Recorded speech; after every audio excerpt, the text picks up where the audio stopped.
All right, let's be honest. Sometimes traveling can be kind of painful. Well, to prevent things from becoming a real pain in the neck, we have Dr. Jason Kaufman, chiropractor and creator of the Kaufman Method, here with some tips to help avoid those typical kinks in your travel. Welcome, Doctor. Thanks for being here. Thank you for having me. Yeah, this is actually an all-year-round issue, traveling. It's not just summertime.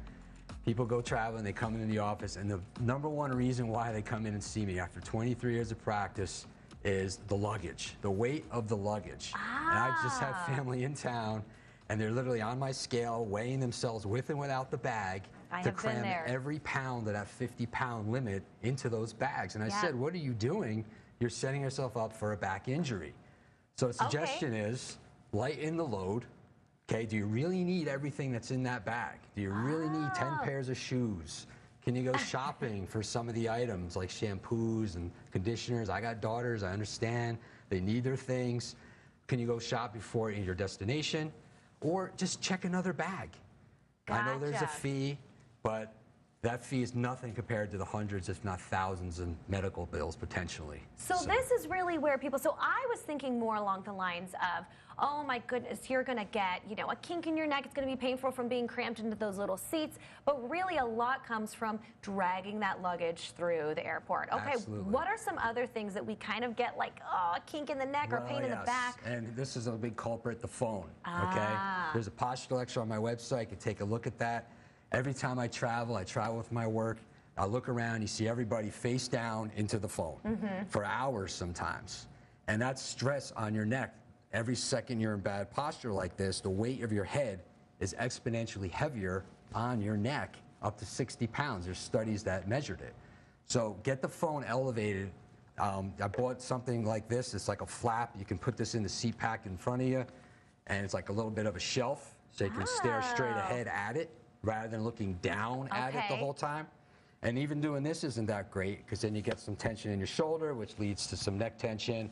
And then you wake up the next day with a neck problem.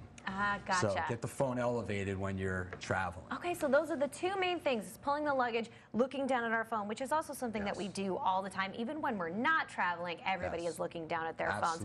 So tell us a little bit about the Kaufman Method. What is that exactly? How can it help people who are traveling? Well, somewhere between chiropractic, massage, physical therapy, and pain management lies the work that I do.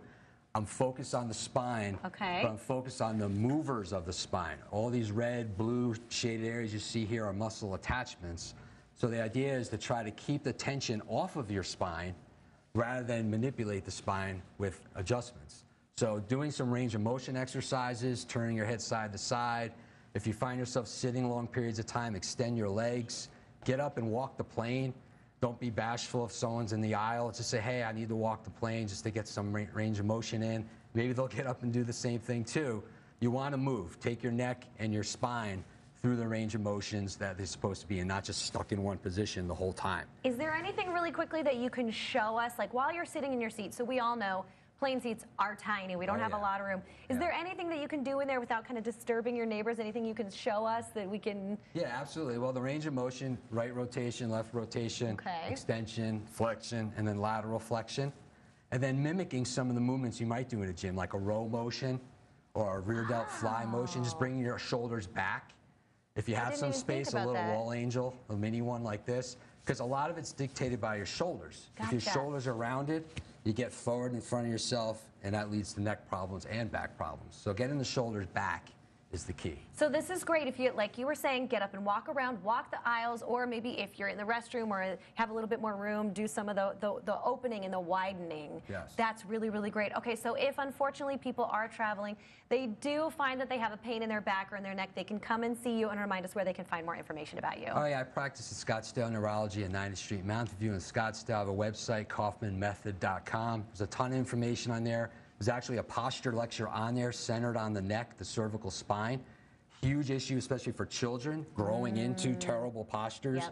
Got a lot of kids as patients now because of these things and the laptops. So, well, those were some great tips for us. So if we have problems, you can go see Dr. Kaufman. But hopefully with those tips, you won't even have to worry about it. Thank you again, Doctor. Thank you very much. All right, stick around, guys, because we have more of the mix coming up after this.